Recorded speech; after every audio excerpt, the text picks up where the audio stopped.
Hello there. I am kicking off a special series for this year to address the monumental challenges that have been facing us, and especially facing leaders of this year. Addressing diversity seems like an appropriate place to start, since many of the inquiries that I've been receiving as of late have been around that effort. In the 1990s, diversity was the cool buzzword to have on the wall of many companies, on the paintings in offices, or perhaps even as a principled value on the careers page of many company websites. In the early 20s, that continued to echo that same sentiment within that year. But the commitment that was originally ignited seemed to dwindle a bit. Perhaps the need did not seem as apparent anymore. After all, there was the increase, regardless of the size, of faces that looked different from the majority. Diversity began to morph into a broader requirement that no longer meant expanding the opportunities and representation of the community customer base, or even of those who were traditionally exploited and alienated as initially intended. It began to mean differences in general. If we have people who are all different in some way, we're representing diversity, are we not? We have introverts, we have extroverts, we have the innovators as well as the producers, we have the left-handed and the right-handed, and if we are really bold, we will even focus on gender diversity, bringing in more females. However, racial diversity became something passé, as inappropriate to bring it up as when it initially became a very important goal. Only decades prior, it was a priority, and only decades later, it became out of fashion. And you better not dare speak of racism, because if you are so lucky to be one of the selected few to get let in, you certainly did not want to risk that access. Now comes a time when we are all humbled. The United States is humbled, and dare I say, the world has been humbled. The egregious, painstaking, and monstrous pandemic, also known as COVID-19, has given everyone, all of us, a grand spanking. Regardless of your privileged position, it has everyone searching for the steering wheel, the continuous drive to regain what we perceived as control. On the best days, we even aim to grasp an intimate purpose for our lives. While our wounds were still open, some may have perceived theirs as healing or being healed, and others with gashes wide open. George Floyd happens. For some, this was the absolutely last emotional straw, the last straw of racism that had been detrimentally deadly to their livelihood, figuratively and physically, for a very long time. And for others, it was the last straw because they were already against the wall due to the lasting damage of this pandemic and other environmental conditions. And for some, well, for others, their eyes were opened for the absolutely first time, if you can imagine that. Or perhaps it was the first occasion that they had to focus, the opportunity to focus on such ugliness that was nothing short of a rerun for many others. Perhaps it was the explosive cocktail that was created between a massive killing pandemic and a video that would give Freddy Krueger the chills. Whatever the reason, what appears to be a tipping point, the need for diversity, and dare I even say racial diversity, once again has our attention. I would like to spend some time focusing on 7 steps to expanding diversity within your organization. What is not covered comprehensively in this vlog is inclusion. Inclusion is very important, and I would say a class above diversity. And diversity is like the prerequisite, if you will, of inclusion. it's definitely easier to accomplish of the two. Though some may argue the opposite, ideally you would commit to taking both classes at the same time. And I know that some are saying, isn't diversity hard enough? Yet, if we are honest, yes, it is. It is, especially in this country. However, diversity is not and never will be sustainable without inclusion. So given the limited time available in this vlog, and kudos to those who are still here listening to me, because I know time is limited for many of us, we're going to focus on company diversity specifically. So step number one in achieving diversity for your organization is acknowledging that you don't know what you don't know. When I think of several conversations that I have had with people who work in talent acquisition for many major companies, or even professional associations for that matter, where there has been a lack of diversity, the main argument is that they cannot seem to find the right people of color. That it's so hard to find people of color to fill those roles and to be interested. Now, admittedly, I will say to you, I will confess, I'm often thinking, though sometimes not saying or asking, is it that you cannot find people of color, or you don't know what you just don't know? And the truth is that homogeneity is the most basic and easiest way to make decisions. And that is for all of us. So while kindergartners are the most loving and collaborative and friendly people among each other, they do tend to cling to one another. While they may be friendly to everyone, they bond with each other based upon their common experience living in a world of unknowns where they know a lot more than people think that they do, and they're often underestimated. And one of the first things that they learn is to categorize. They group the round shapes with other round ones, the purples with the purples, and the greens with the greens. Categorization, we learn from an early age, saves us time. And as we grow older, we continue to advance in the skill of categorization. Categorization adds efficiencies to our lives that we otherwise would not have. I personally have coded my closet based upon occasion, based upon the color of the material. And even when we are found of people who are not like ourselves, most of us, if we're honest, we tend to categorize. Since kindergarten, we have gravitated to those like us because it is more comfortable. And that is what we tend to do, categorize. Given that, considering the context in which we live, and I know that many people reading this blog or listening to this vlog are not in the United States. And I'm specifically referencing the United States and other countries that have been developed based upon economic racism for their foundation, and of course subsequent racial disparities. So in this context, obviously that is expounded. But we are humans, and if we are humans and of human nature, we tend to feel more comfortable around those who either share experiences with us or look like us. And it's our normal tendency to categorize them in ways that we would expect to or not expect to in a knee-jerk fashion. And so this knee-jerk reaction of categorization also is the way that we will typically hire those who are like ourselves. Why would anything more or less than that be expected? And then you put that in the context of an economically driven, racially disparaging tradition, and you have what we have today, and that is a racism pandemic in a world that may ironically deem themselves as post-racial.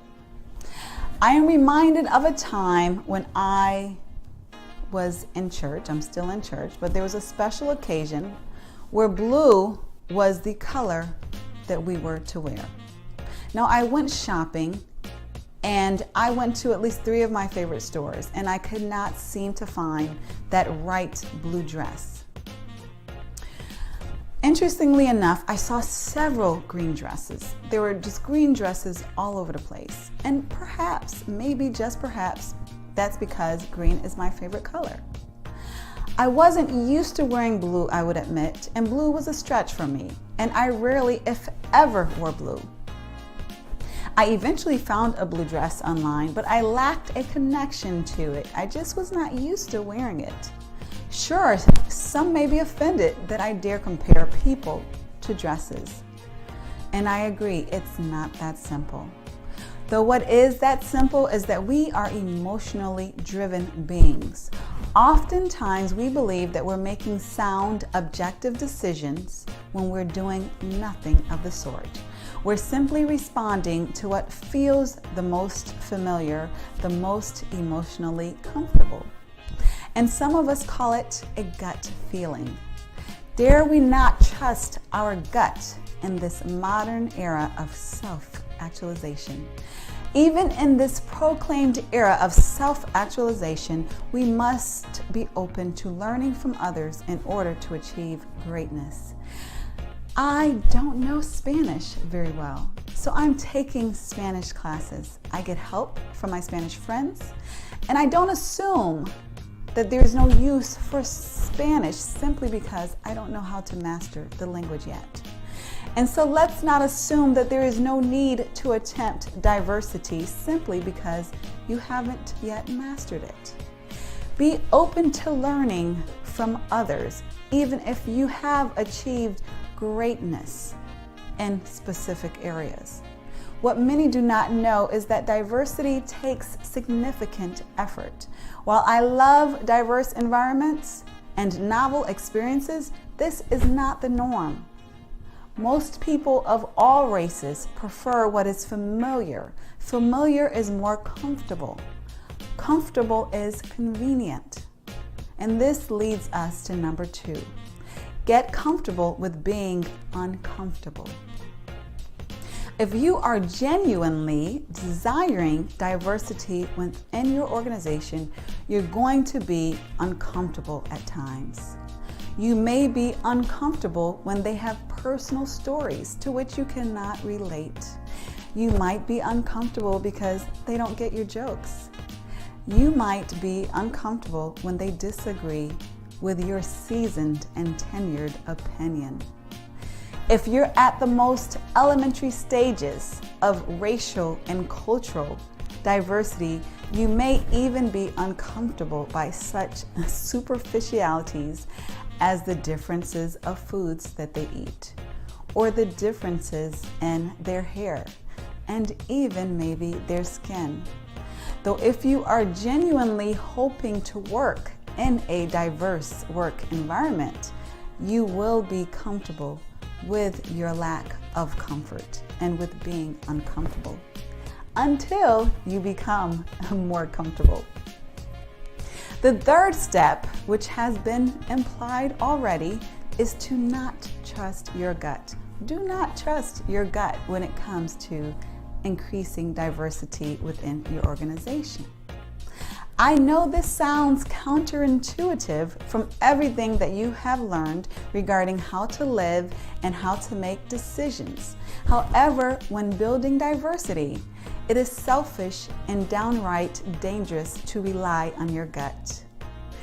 In this modern era, thankfully, we have access to more objective tools and data than we ever have in the past.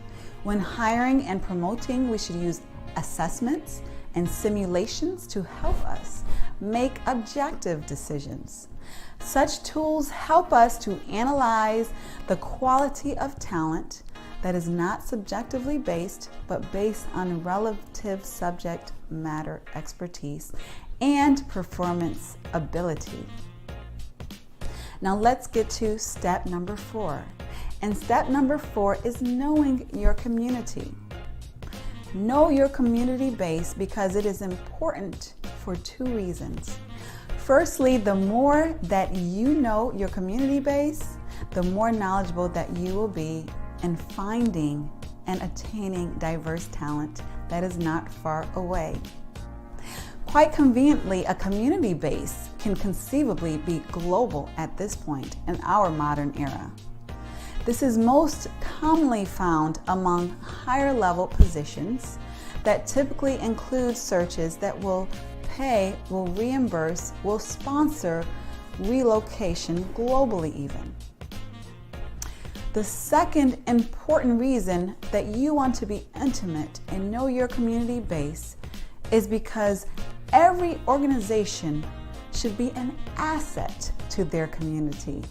Not just a taker, but an asset. So if you're familiar with the community, if you're familiar with the inhabitants of the city in which your organization resides, then it will be difficult to understand it will be difficult for you to not understand how your community needs your service. And it will be easier for you to understand how you can ultimately serve your community. Knowing your community base will help you not only to better your community, it will help you to know the diverse representation that exists within it for your organization, to tap into it, to obtain diverse talent that exists right there underneath your nose. Now, step number 5 is to know your customer base.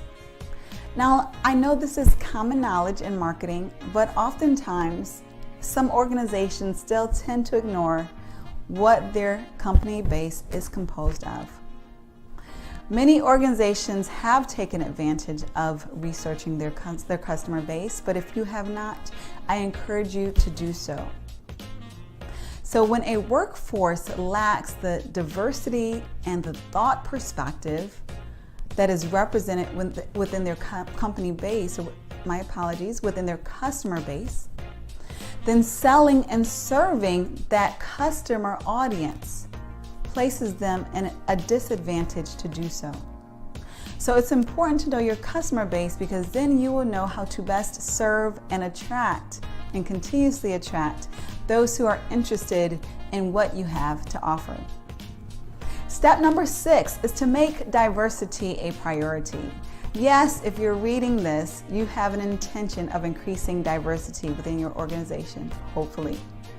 But it's not only important to have an intention to increase diversity, it's important to make it a priority.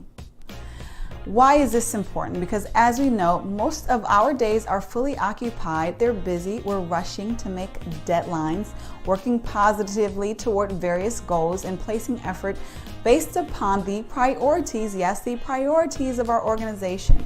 So there are some things that we will never get to, even though they're on our list.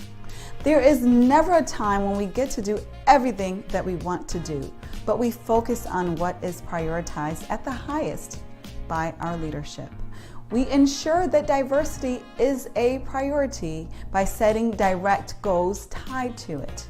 In many areas of talent and HR especially, we want to move more qualitative to more non-numerical, sophisticated ways of measuring performance. However, quantitative measurement is needed when there is a lack of sophistication to do otherwise. And for most organizations, such sophistication regarding diversity just is not there. And so we still need to quantitatively measure the diversity progress. Also, dare I say, quantitative data is still king among most C-suite layers of top organizations. If diversity is a priority, then it will be measured. What is a priority is measured, and as we all know, what gets measured is what gets done. For example, in talent acquisition, are recruiters rewarded or evaluated based upon how highly they're providing diverse represented slates? Are there staff members with significant ties to underrepresented communities on the decision-making panels? Are leaders requiring a diverse representation of interviews when they are hiring? Are there active promotions and active sponsorship and mentor opportunities and programs for underrepresented groups. This helps to expand diversity, especially among the higher ranks of the organizations. And step number 7 is to be consistent. As Coach John Wooden once said, character is measured by what we do when no one else is looking. So if diversity is a real goal of your organization, then you want to institutionalize those practices far beyond what is publicly visible. But you want to communicate to your team, to your organization, that diversity is an important value of your organization. The best way to institutionalize diverse efforts is to make it a part of your traditional dashboards.